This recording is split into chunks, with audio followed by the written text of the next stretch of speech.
We need to broaden our agendas, because if we focus on too narrow an agenda of sustainable development, we will not actually achieve the results.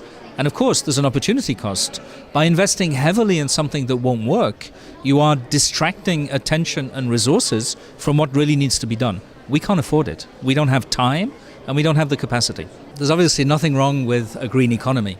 In fact, it's a lot better than the alternatives. The question is whether the agenda of a green economy is enough for what the international community needs to achieve. And there's a lot of debate among the states preparing Rio+20, and there's a strong constituency arguing against not the green economy as such, but the exclusive focus on it in the agenda. The reason is very simple. The green economy is about framing responses to the challenges of sustainable development in terms of jobs, growth, technology, and the conditions for those, including trade regulations and tax incentives. This gives the impression, and is perceived as such by many in the developing world, and by many from critical scientific and NGO backgrounds, as being effectively sustainable development without tears. The idea that if we deploy the right kinds of technology in the right kinds of ways, we will solve the problem.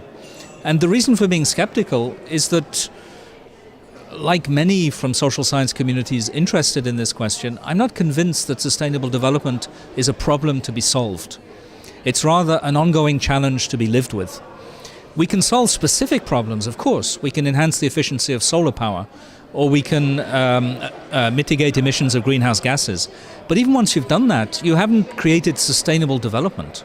Because sustainable development, as indeed the Rio Declaration and Agenda 21 made clear in 1992, is about a different kind of society with a different kind of governance process that frames problems in a different way.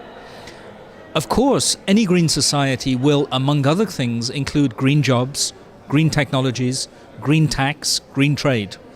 But the question is what you need to add in addition to that to get something more like a green society in which achieving sustainable development means achieving the values and goals attached not just to its environmental pillar, not just to its economic pillar, but also to its social pillar. And since 1992, in the Rio outcome documents, the conventions, the declaration, the agenda, we have this idea that there are 3 dimensions or pillars. If we reduce it to 2, it won't work. The social pillar is crucial.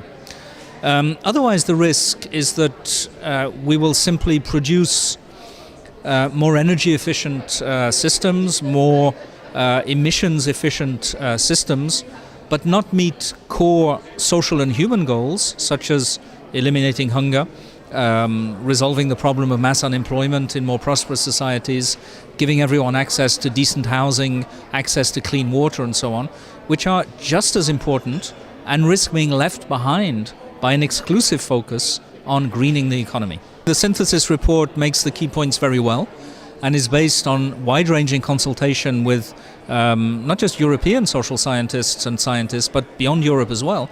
And it really parallels work that has been done by us with our partners in other areas. We are converging on a similar conclusion.